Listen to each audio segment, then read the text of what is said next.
안녕하세요. 여러분과 함께하는 약초피디아 곽준수 교수입니다. 자, 오늘은 그 8번째 시간인데요. 지금까지 우리는 체질의 음양과 더불어 식재와 약재의 음양에 대해서 알아보았습니다. 자, 오늘부터 몇 차례에 걸쳐서 식재와 약재의 성질에 대해서 알아보도록 하겠습니다. 일반적으로 동양의학에서는 이 성질과 맛을 합쳐서 4가지 성질과 5가지의 맛, 즉 기미라고 해서 사성오미라고 하는데요. 이 기미에 대해서는 다음 시간에 이어지는 오행에서 다루기로 하고요. 먼저 성질에 대해서 알아보도록 하겠습니다. 그림을 한번 보실까요? 왼쪽에서부터 오른쪽으로 점점 낮아지는 온도 스펙트럼을 볼 수 있을 겁니다. 물리학적으로 몇 도에서부터 몇 도까지를 따뜻하다고 하고 또 몇 도부터 몇 도까지는 차다, 이렇게 구분하는 것은 어려운 일이지만 통상적으로 일정한 범위라고 생각하면 좋겠습니다. 순수하게 우리의 오감을 통해서 느껴지는 느낌이라고 할 수 있을 겁니다. 이 점 때문에 전통의학이 비과학적이라는 평가를 듣기도 합니다만, 앞에서 공부했듯이 음양의 상대성처럼 온냉도 지극히 상대적이라는 점을 먼저 염두에 두시기 바랍니다. 예를 들어서 같은 평이라고 할지라도 조금 따뜻한 쪽으로 기울어질 수도 있고 어떤 것은 조금 시원한 쪽으로 기울어질 수도 있다는 의미로 받아들여 주시기 바랍니다. 일반적으로 우리가 먹는 음식이나 약물은 모두 위에 그림에서 보는 것처럼 4가지의 성질로 구분할 수가 있습니다. 자, 그림에서 보는 것처럼 열, 뜨겁다 또는 덥다라고 얘기할 수 있죠. 온, 따뜻하다 또는 미지근하다. 한, 차다, 양, 시원하다. 이런 4가지를 사성이라고 하는데요. 어느 쪽에도 속하지 않은 것을 평하다고 얘기하며 평소에 많이 먹어도 부작용이나 독성이 없어서 주식으로 많이 이용하는 것들이 여기에 많이 들어갑니다. 자, 여기서 말하는 온도는 식재가 가지는 고유의 특성으로서 우리가 이들 식재나 약재를 먹었을 때 우리 몸을 어떻게 변화시키는가? 따뜻하게 변화시키는 것은 열성 또는 온성, 또는 차게 변화시키는 것은 한성 또는 냉성, 또는 시원하게 변화시킨다 해서 양성이라고 구분할 수 있을 겁니다.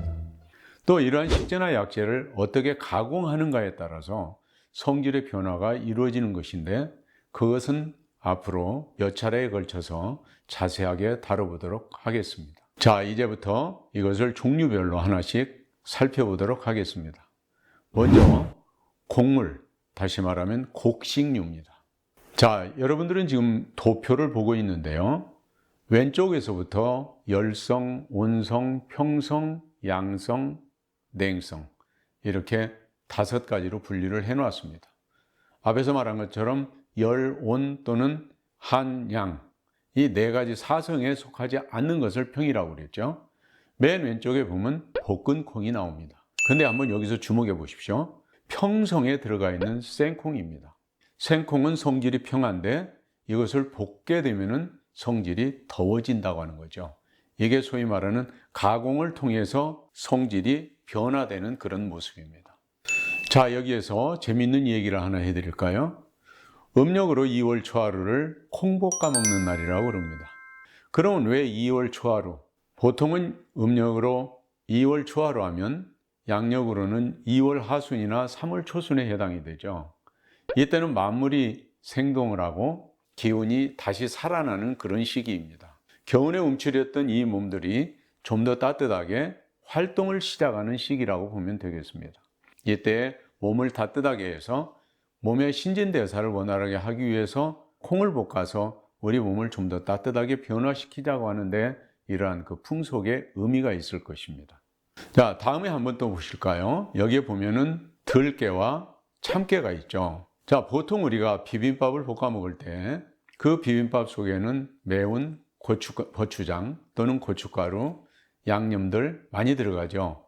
맨 마지막에 활용점정 뭘 칩니까? 참기름을 한 방울 떨어뜨리죠. 참기름을 떨어뜨리는 이유가 있습니다. 뒤에서 우리가 설명을 한번 다시 해보겠지만 참기름은 성질이 시원하거든요.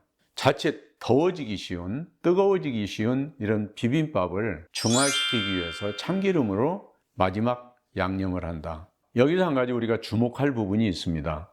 보통 밀가루를 가리켜서 성질이 시원하다 또는 성질이 따뜻하다. 우리가 많은 책들을 보면은 이게 좀 헷갈리는 부분이 있습니다. 보통 밀을 성질이 따뜻하다, 시원하다라고 구분을 하는 것은 이 어느 부위를 가리켜서 얘기를 하느냐에 따라서 각기 다르게 표현을 하고 있는 것입니다.